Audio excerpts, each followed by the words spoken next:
Crispin, hi. Hi. Thank you so much for being here. That's a pleasure, yeah. We talked about when we met the other day, and I think you have just such an amazing story, right? You told me you literally started your rental business out of your car with two Kino flows in That's it, correct, right? yeah. And now you expanded into being one of the largest, if not the largest, rental house in the UAE, right? So tell us a little bit about your story, how you came to Dubai, why you went into filmmaking, and yeah, your story from when you came until now. I think I've got so many beautiful memories and so many reasons why I'm here. I would give a lot of credit to the people I've met across my life to make this journey to where I am today. I think I was happily working in the hotel industry, aiming to be a GM of a hotel someday, and working with the best brands. And I was like, I was 26 years old, in fact, and I met this amazing photographer in Oman. And the hotel decided me to be his assistant. And most of the guys would say no. And I said, like, wow, this is an amazing opportunity. And so I basically assisted him for a month when he was doing photography. And I happened to be, very close to him, saw his work. I could see what he was doing with lights and how he saw a frame, how he turned the most ugly room to be a most selling room. So that magic of photography started off then. I just saw like what lights can do, what lenses can do, what framing can do, what a little, so I think that's basically which triggered me to get into photography. And when he left, Faramaz left his portfolio with me, asking me to go around and see if there is any work for him in hotels in Oman. And I used to watch those trainees every single night and saw how miraculous these visuals are. And that is when I think I really started thinking like, this is something I want to do. And I had to leave a lovely suited job to come and work as an assistant, painting floors, making coffee for everyone. I didn't shy, I just saw like this is an opportunity I should grab. It was a bit late in my career. I was 26 years old. And the pay scale wasn't great. And I did not think about the money. I just thought about where I can go with my passion, what I love the most, and that is how it all started. So yeah, that's what brought me to Dubai, in fact. And then the industry was just beginning.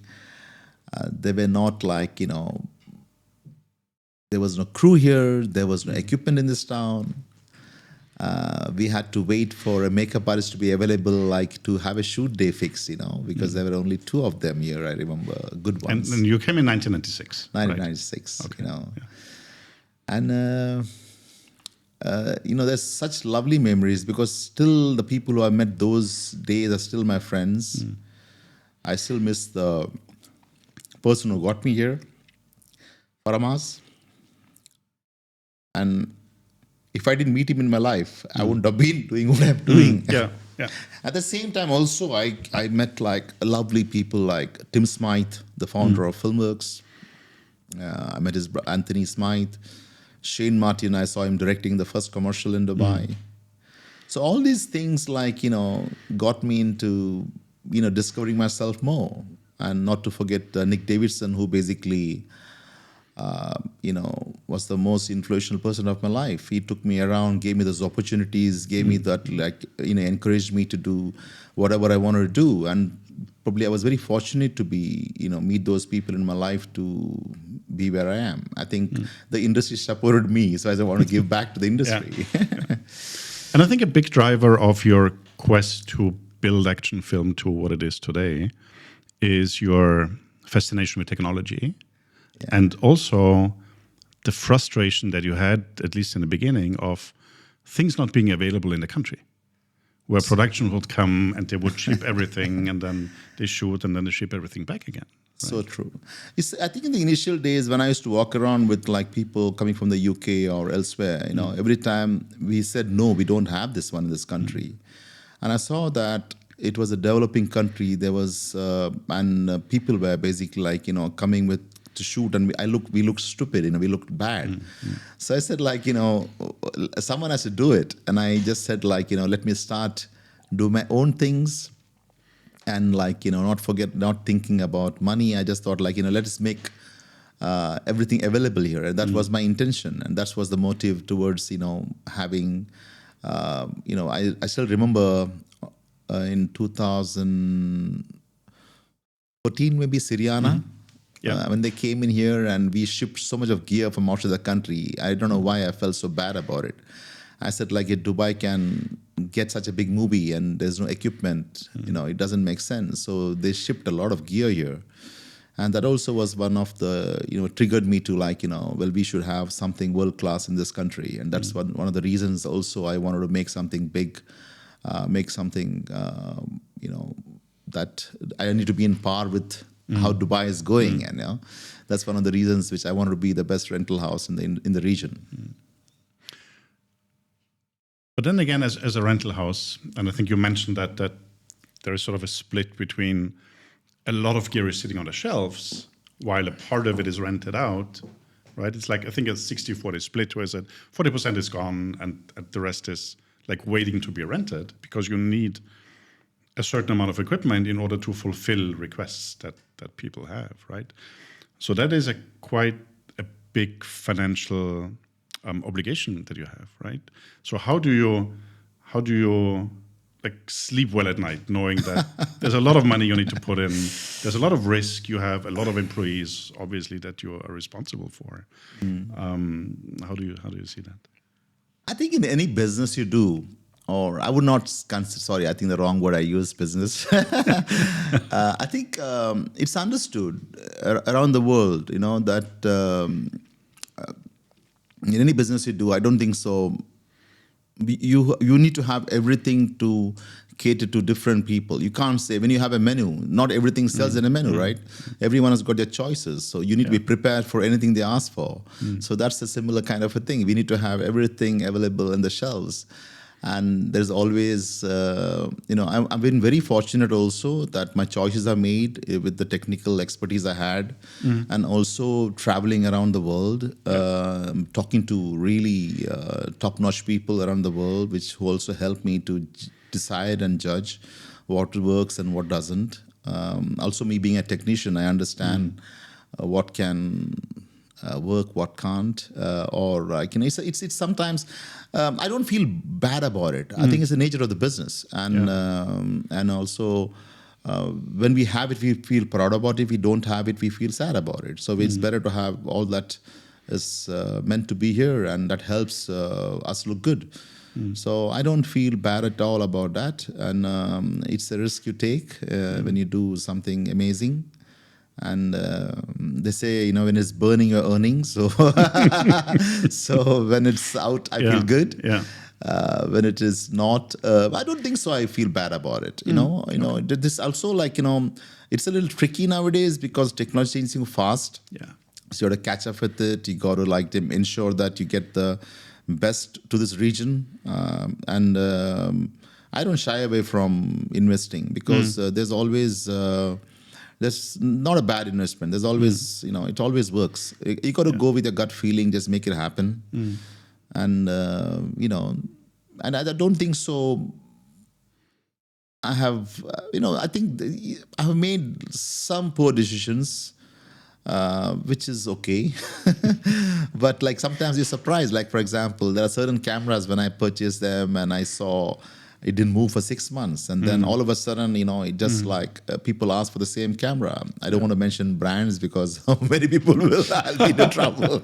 But it's just, that's the way, it's the nature of the business, But I love what I do. I enjoy what I do. Yeah. Do you see that as a challenge for rental houses, especially nowadays, that bodies evolve so fast that there's a new camera body coming in much quicker than it used to be in the old days? Is that a challenge that you guys are facing, that you're seeing in the rental business, that you have to be at the forefront of innovation all the time? I think there is a good side and a bad side to it. And it's always nice to have the latest technology to make filmmakers' life easier and better. And we love technology, no doubt about it. But also, there is so much choices also. So let it be with lenses, let it be with cameras, let it be with lighting today. It's evolved and it's evolving so fast. You either have to be with the flow, or you'll just lose it. So you can't just say I don't want to. You have to. There's no choice left there. And like I said, it is a challenge, yes, no doubt. But I also do a lot of research. I travel to IBC, to NAP shows, to Cinegears. Like I said earlier, I also have a lot of one-on-one conversations with rental houses which around the world who are close to me. And I think you need to be on top of the game. You can't just let the moment you say I don't want to have it, you will never survive. So you got to I've seen a lot of people shutting down because they don't update themselves. It's very important to be updated in technology, because the consumer has become so smarter nowadays, and they know exactly what they want. You can't tell them what to use. You got to give them what they ask for. So you need to be on top of the game. Very nice. You just came from the Red Sea Film Festival this morning. Oh yes, yeah. So thank you again for being here and not saying, Gregor, I need to sleep. How do you see the industry as a whole evolving in the region? You've seen so much change from '96 when you started in the UAE. Do you see Saudi as the new hot country for film production? Is there a competition with the UAE? What do you think? Oh, let me be very honest. We just opened up in Saudi, and it took me a lot of time to decide whether I should be there or not. Each time I go there, I get surprised to see the kind of, the way, the approach, the way they are thinking, and also the opportunities there. I'm sure, if you ask me from a rental point of view, I would say 30 to 40% of business is gone to Saudi, because we used to shoot a lot of work for Saudi in the UAE and Lebanon. Okay. Yeah. So definitely I can see the shift. And the people there, when you're talking not only commercials, the feature films, there is so much of talent there. Very young guys who've been around the world. They're all there. They all want to make films. They all are keen to be part of this amazing opportunity they have now. You just imagine that country never had filmmaking, was against their whole religion and stuff like that. Whereas now, when you have theaters and you have young filmmakers who want to tell their stories, there'll be so many stories they want to say. So, and I can see also, I've been to Saudi film festivals, I've been to Red Sea twice, and I see the kind of turnout there and the people and the energy. And the best thing I like to see there is the involvement of the locals. They are so inclined towards making movies, and they are so excited about the whole journey. Young guys, so it's very interesting to meet them, talk to them, and also share your experience with them. So I just love going there. And you said you were surprised and excited that so many people know you there, right? No, but how does it feel for you, coming from a different background and going into filmmaking? How does it feel for you to be such an icon for those young people coming into the industry?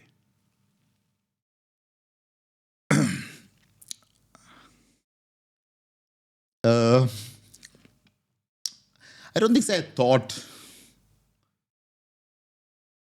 about this in detail, or I never thought I wanted to become someone. I always, every day, I came to give something back to the people or the community or the industry which has given back to me. So my intentions were more towards giving. And I feel nice to see when young filmmakers come and ask me questions, or they want to know about me, or they're inspired by me, no doubt about it. But also, nothing comes easy. You got to work hard towards it. And also, you got to keep on giving 100% every single day. And yes, as I said, I was surprised that they knew me and they came looking for me, or they were like, I thought like, what am I going to do in there? I was really excited because I was called here, there, everywhere, and I was like so excited to see young filmmakers. They wanted to meet me. Also, the most exciting thing which happened there was they want to train the locals there in Saudi Arabia. That was the best thing ever happened, apart from meeting producers or thinking about work. That is kind of a thing which I love as well, to inspire young filmmakers or give them my anything that I have gained from the industry. So that's something I just was excited about. And I don't know. So I hear from people sometimes like, oh, are you Crispin? I said, oh, okay. So I look at myself and like, what is he looking? And I don't know. It just like, that's life. It's you never know where it takes you, and you just give you 100% every single day. And and then I'm a little shy to talk about myself. Oh, no, absolutely not. I think community is really important for you. That's what I feel. Giving back to the community, nurturing young talent. You have an excited project coming up with your new studio and facilities. Tell us a little bit about that. Oh, yeah. Like I told you earlier, I started off back of my little car, having 2 kino floors, driving to set. Then I built a truck, which was my office, which was my store. I used to park it everywhere. I used to be shy to drive it in the daytime sometimes. I used to drive it in the nighttime. And my house was thanks to my family, I used to leave my gear in my bathrooms and halls and everywhere. And I should load up in the night when everyone is to go to sleep. Then I built a truck, and then basically I used to drive it around. I had no one helping me. And then I took one warehouse space, 2 little lanes. I still remember the shells were from the movies of Syriana, just thrown out from the trucks. I got them, painted them, and that was my first shells. They're still with me. And so there's a story behind how all this happened. And now we kept on growing, and we got about 7 warehouses. I was looking for more space, and I found this amazing space. I looked around all over Alcos.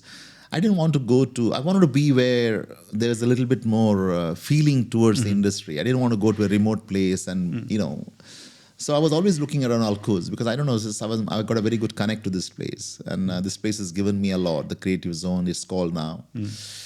So I was like very stubborn to have a place in Alcos. And I found this beautiful old tile factory. And I said, okay, let me have this as my store to park my vehicles, and so we can have gear, and I'll fix the warehouse and stuff like that. So one morning I was just walking around. And in fact, I came early. I used to do my walks in the morning there. And I said, like, I just sat down for a second and said, what a beautiful spot. And I could see the Burj Khalifa there. And I said, like, I'm in Alcos, next to these iconic places like Al Sarkal and all this stuff. This is the community. And why don't I build one of the best studios here? And that's when the dream came to make a studio. And then I also was thinking in how can I make use of this space to become more a community, like you said, and have a place where filmmakers can come, have a coffee together or discuss work or showcase their work, or also be connected to the industry, which is with the equipment, and so we all talk the same language. So that was one of the main things which I felt would be amazing. So my dreams, I keep on thinking about these things, having people in mind. And then I find a way.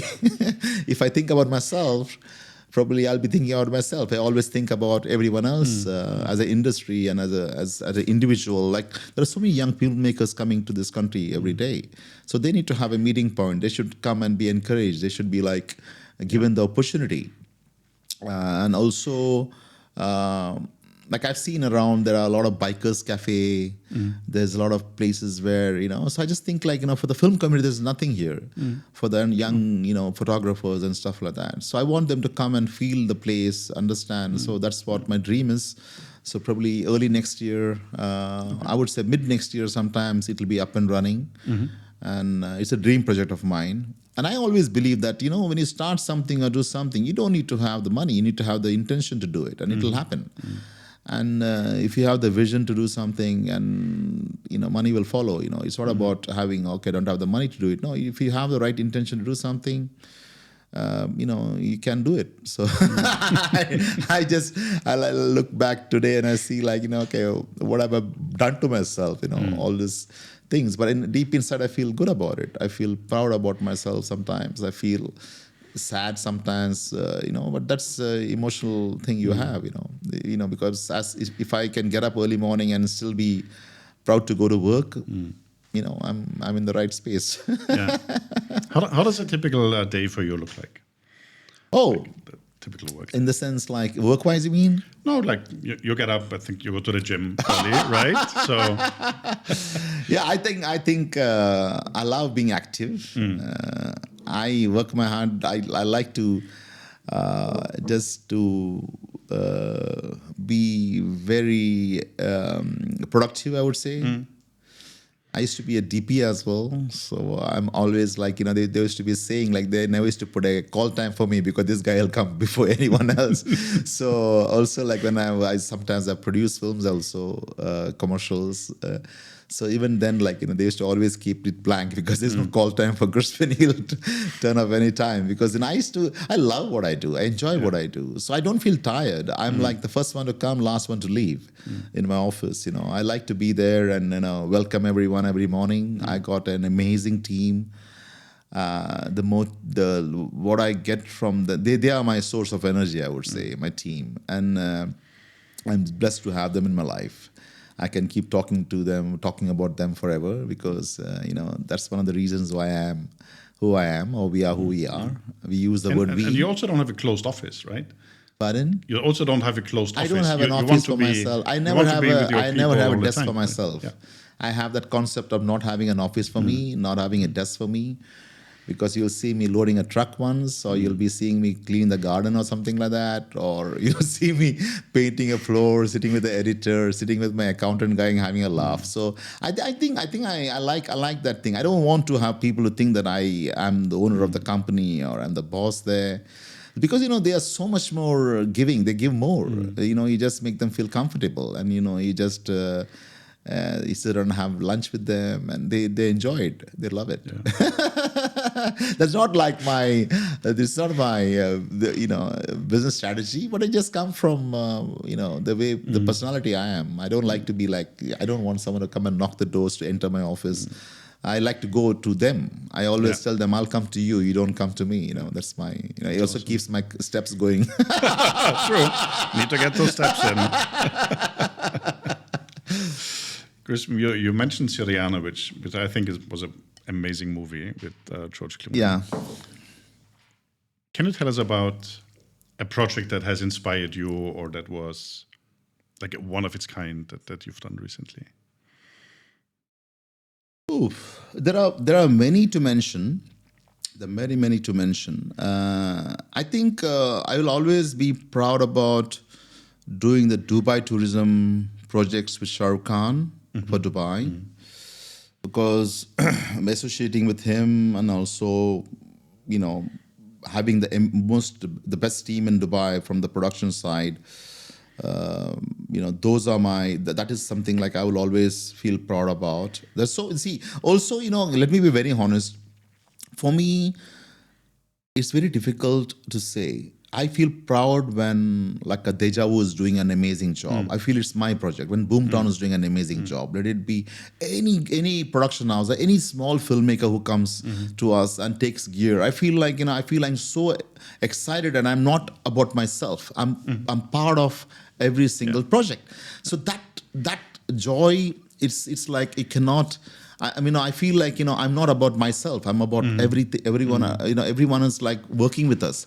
So I think I feel nice about it. I feel proud about being part of this whole journey. So it's not like a day. Sometimes we do 6 shoots, 8 shoots. So we feel like when I look at like National Day films they have been doing, And I look at it, even though we were just a rental house and my crew was working on it, I feel like, wow, I've contributed towards something. Yeah. And that basically gives me joy. So I can't like say one project. I said every single project, because, filmmakers are special people. You need to have a passion, love, and it's not, I just like, for me, the moment when I was in Jeddah as well, when I saw everyone together in this room talking and discussing movies, the kind of it's a different high altogether. It's different high. You just feel like so amazing. Such beautiful people. They all. It's not a businessman. He's a passionate guy. He's an amazing person to be making movies. So I feel amazing to see these people. Yeah. So I don't think so. There's any one particular project. From the rental point of view, I'm very proud to be doing a 2-year project in Tunisia for Mowaya with MBC. We were commissioned to do the job, and I said no initially, because I said like Tunisia is, I didn't want to do that. I tried all my best not to do the job. I would like to thank my team, Ronak and Abdul, who pushed me to do the job and said like, let's do it. And I think sometimes it's my team who also motivates me or gives me that inspiration to do better. So it's not only me; it's also the team behind who are like highly motivated. They are so energized. They want to do so much for the company. So it's not about just me. I think I would 100% give it to my team. I'm just there. I don't know. One thing I hate is signing checks. That's what. But yeah, I think we have a good laugh every day. Yeah. We enjoy what we do. We love what we do, and I think that's what got us to where we are. Okay. How did and luckily that phase is now behind us. But how did COVID impact you and your business? In the year and a half where everything was shut down, and did you fear that you can run into problems? No ways. No ways. I think I have said this before as well. I had the best time of my life. We had 3 months when we were a little down. We never fired people. We hired people during those days. During COVID, we won Mission Impossible. We were buying equipment like crazy. We spent a lot of money buying equipment during COVID. Everyone around Europe was sitting at home and working from home, and they said they're working for one company in Dubai, Aktionfilmz, and we became like Switzerland, here, there, everywhere. We were buying like crazy because Mission Impossible was happening, and we started buying a lot of stuff. So I don't think so we ever feared about COVID, and I'll tell you honestly speaking, our company grew more than 50% after COVID, and it's like a. Also, I should thank the officials, the government, who basically opened filming here. They are fearless, so why should we get afraid of? They opened up filming here, and I just feel like that's one of the reasons where we took off, and it's unstoppable. I think we did the best after COVID. We're talking 1.5 years. No, we were 3 months because of the restrictions. We had a good time. I cycled from home to work. We used to come and in different sessions. So I used to meet all the 2 sessions. We used to have two units coming for a few hours and going back. So I stayed with two of both the units. We cleaned up the warehouses. We had a laugh. We had a good time. We enjoyed ourselves. So it was all good. I think I didn't worry. Honestly speaking, I didn't worry about. Okay. I never worried. I'm very positive like that in my, the way I think about life and everything. So I never thought about what's going to happen. I just felt, yes, I was worried about what's happening around the world, no doubt about it. But the thing is, work-wise or business-wise, it doesn't affect me at all. Okay. You're actually the first company who ordered an Alexa 35 here. Yeah. You now got 4 in your portfolio. By the way, this podcast is not sponsored by Ari. Philip, that's your cue. Where do you get your inspiration from to know what to order next, to understand what DOPs are asking from you in 6 months? Because unlike a lot of other industries, you can't just go out and buy a camera and it's available right away, right? Sometimes there is a backlog. So you need to be forward thinking. I think not on the Alexa 35, even the Mini LF, we were the first ones to buy. the X lights, which is coming with the Arri also, we'll be the first ones to order and buy. Yeah. See, the thing is, you know what, we always believed in being the best, and we worked with the best. We don't like buy cheap stuff. We always believe in the brands, because Dubai is quality, or anywhere in the world, you know, quality, you need to always think about being the best. So, and Harry puts a lot of efforts and into making a product. So you got to. They're my partner in another way. They, you know what I mean. They are. I speak to them one on one, and I know exactly what efforts they put into making those cameras and what they do. So you can't go wrong. They can't go wrong. They always try. They always have the same strategy. Even I have got a lot of things in. You know, I followed them as well. The way the business concept of them, and. How even the premister lenses, I was the first one to buy. There are a lot of things which I had done first. I think, you know, being a technician has helped me a lot. I'm a filmmaker. I was a DP, so I also understand a product. I also understand the region. Basically, there are so many products which are not meant for this region. It doesn't work here. There are so many cameras like Arri has made as well, which has worked well in other parts of the world, but it never worked here. Okay. The Canons also, it doesn't mean it has to be popular here. It must be popular in the UK. So you have to do your research right. You got to know your market well. You got to understand like what people are looking for. And that's, you see, I was always I always did not look at what I like. I always like what is being asked for. So I also talk to all the technicians. When I buy something, I always get like someone like a Tigger or Key Grip in Dubai. I talk to him, can I make this decision? Can I buy this? Or a Haraj, or let it be anyone. Let it be the grip equipment, camera equipment. So it's not only it's not about me. It's all about, I ask everyone, I'm not ashamed to ask them. Because DPs, I ask a lot of DPs, and a lot of DPs tell me what to buy as well. So it's not only about, you know, I making the decision. I think if I make a decision, it's okay if I'm using it myself. But it's not me. It's everyone else is going to use it. So I'll always take the opinions. I always share my views. I'm very well connected to all of them. You know, it's very important, like to get them involved as well, because they also have got their own. They all understand better than me certain things. So even my team. So I always ask them what is right, what is wrong. So technical knowledge is really important. Very right? important, yeah. Do you think that, and we touched briefly the other day when we met, do you think that social media now sort of gives the impression that it's less important? Do you feel that people come and think, oh, it's easier, we don't need to know the basics anymore? I think, see, there is a big shift in the industry. The way I come from a cinema, film, Arri 3s and Arri 435s and 535s background. So my mindset is like, you know, is different than the filmmakers today. But when it comes to, I think we used to paint images. We used to be artists, is right, I would say. I'm not saying today the people are not artists, but everything is like plug and play and it's easier now. And I think like, you know, people are finding the easier way of doing things. And there's nothing wrong in it because, but I also feel like, you know, it's also probably because I have been exposed to that kind of world. I've been there, like, you know, on the film days, I see it. But I feel that, like I saw you earlier with the color meter. I saw you with the, you know, these things are like a light meter. Who pulls a light meter today? You know what I mean? No one does. Everyone's on an iPad, and everything has become so much more easier. And also, I think there was a bit more discipline in the film industry, which I'm thinking is missing.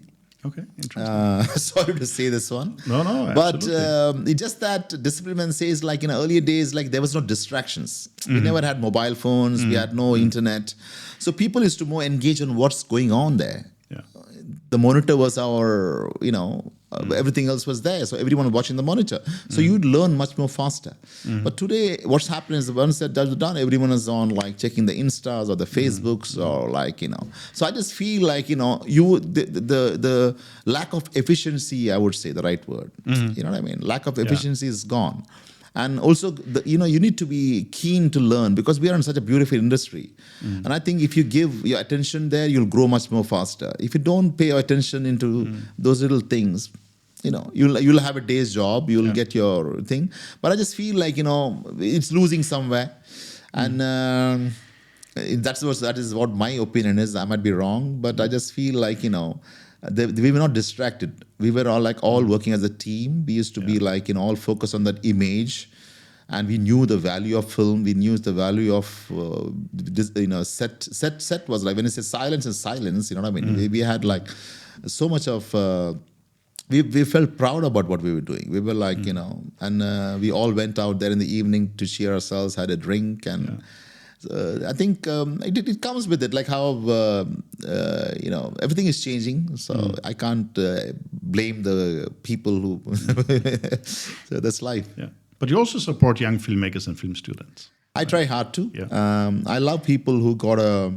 I think more than the story, I look at the excitement in that person's face. How excited that person is. Is he really like love what he's doing? Like I met this lovely guy, and he goes to every film festival. Okay. And he's always pushing himself because it's just his dream, and you should never give up. He never gives up.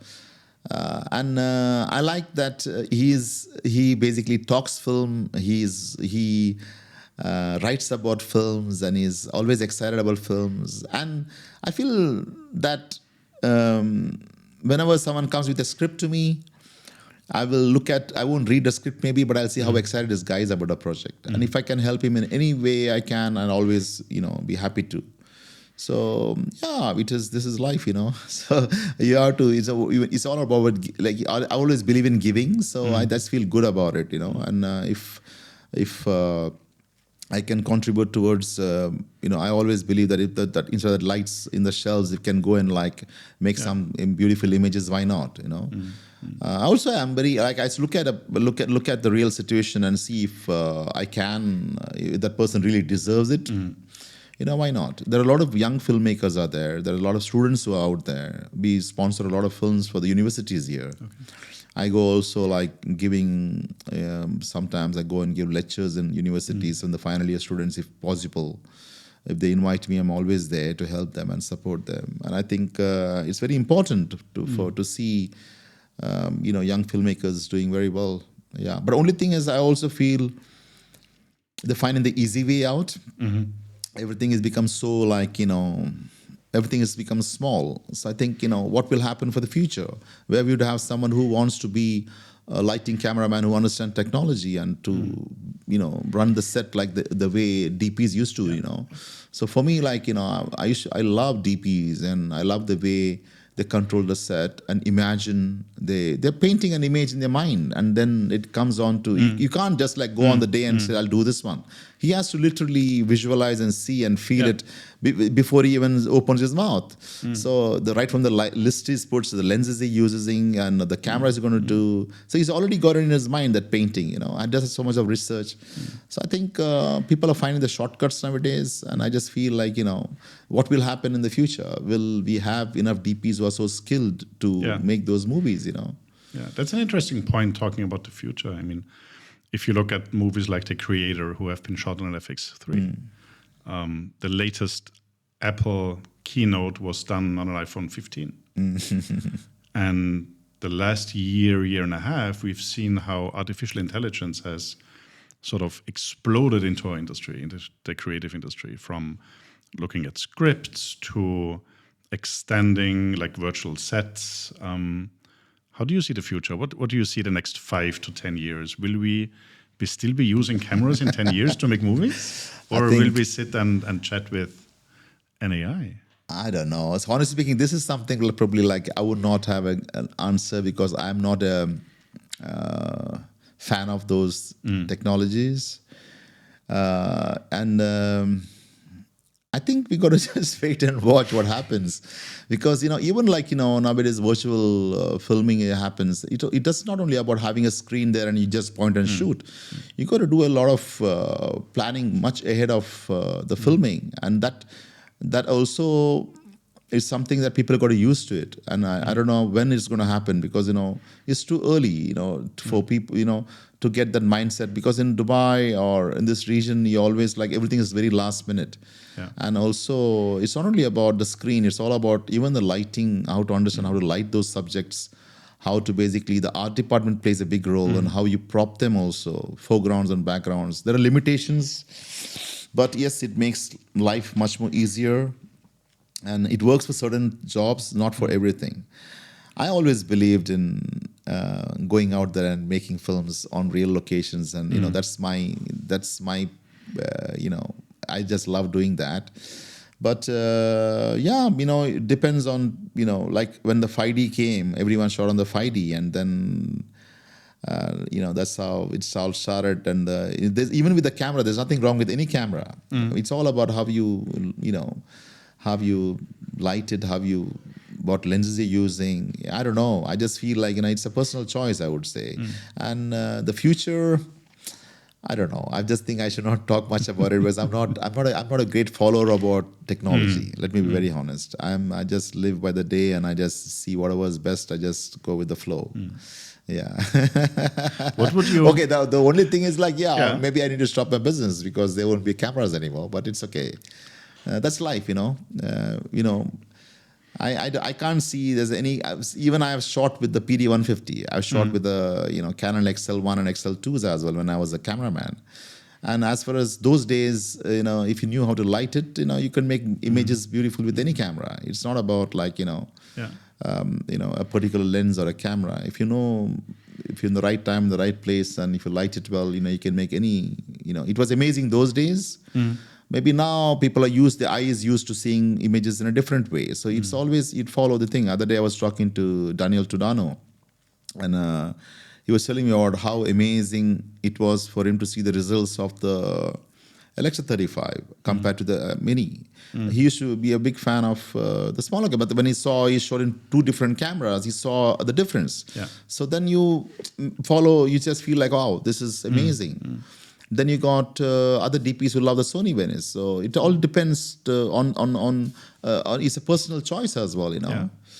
And that's about it. Also, I don't know. I just feel all these artificial things are a little fake. It's not real. But today the consumer also is watching everything on the iPhones and stuff like that. So also the medium has changed. So it can work. We always, when we shot for cinema. So we always thought sort of the bigger picture.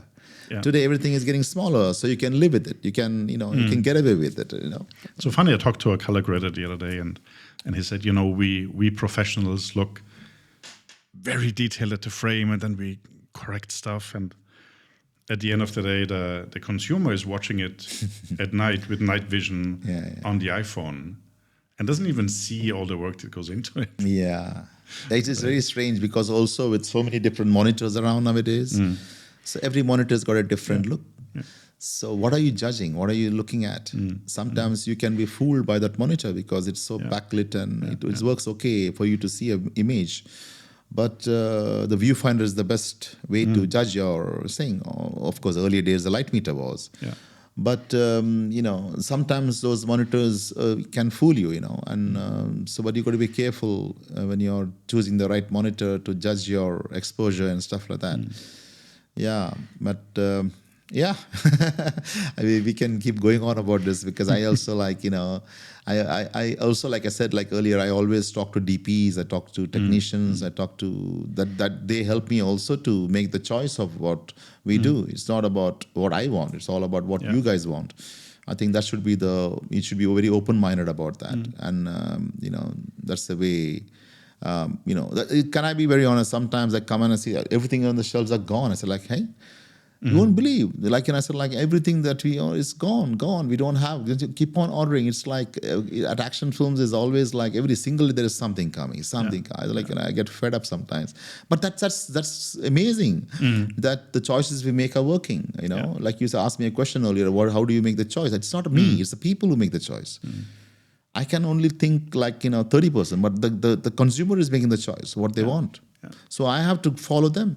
There are certain things surprises me, wow, this product, I can't believe the certain lighting products or something like that. They are they're just never in the shelves. They just keep making, just keeping out of the shelves. And, so it is just as I said, also, I think marketing has become easier for us basically because there's so much of information out there the people are following and they know exactly what to buy. And you can't tell your consumer what to use because they already know what they want. Yeah. So for me, it's easier. So I know like, okay, this is working. So I just, we just go with the flow. Do you feel there's a shift in your clients where they now have a better understanding what they want already before they come to you? Do they need less guidance than they used to? See, when I started off now, there were lots of companies, many rental houses were there. So my shift was always to work with the smaller organizations. I never thought like I want to do big commercials. I want to cater to the smaller filmmakers. That's why my company was very small. And we were like only targeting the smaller, younger audiences. But that because the bigger players were there, the commercial guys were already there. There were like 3 or 4 companies. So I always think like let me do work on the smaller companies, the photographers or like young filmmakers. That's how it all started off.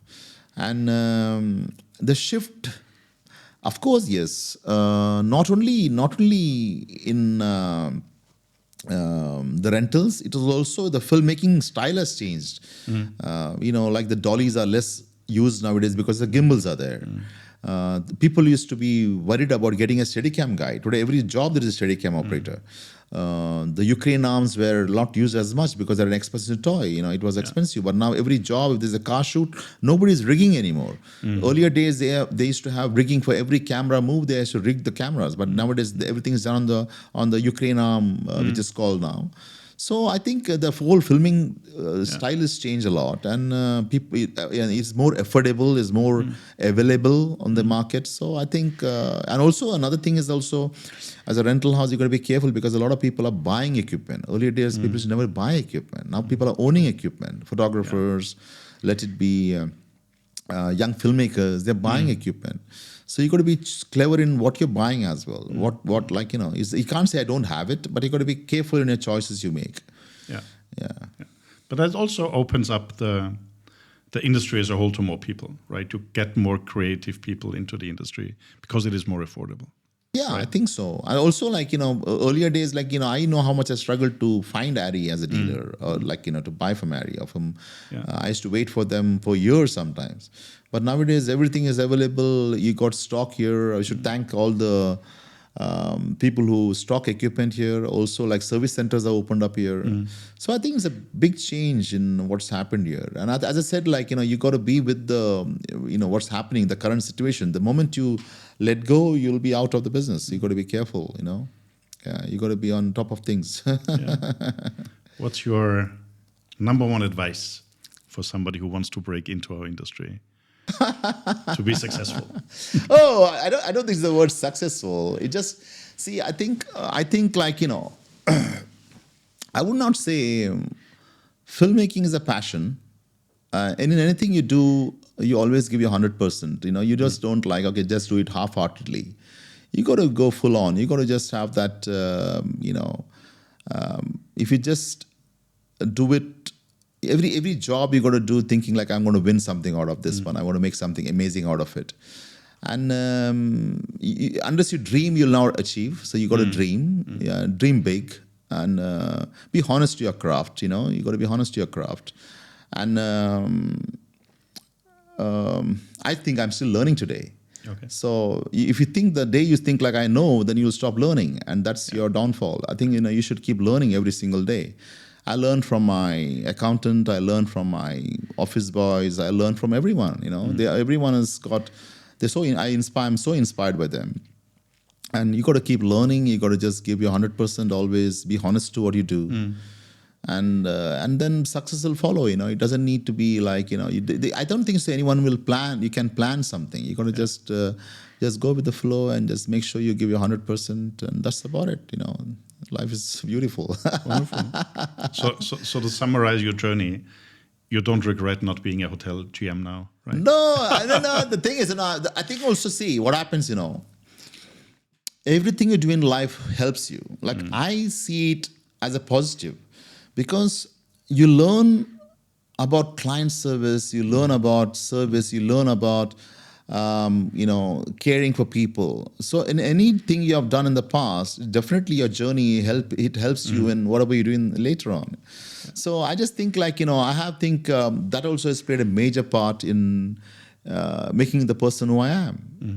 Also from your parents, what you learn from your mother and father, your siblings, your, like someone like a Nick Davidson, you know what I mean? Someone like Tim Smythe, like Bobby Dylan. These people are the people who, put me up there. They made me, Bobby used to take me on shoots. Nick used to take me around the world. And Tim was the person who was always giving me the push to do better. So I think they are my inspiration. They are the reason what made me who I am today. So you take it from everyone and just put it in the right. Wonderful.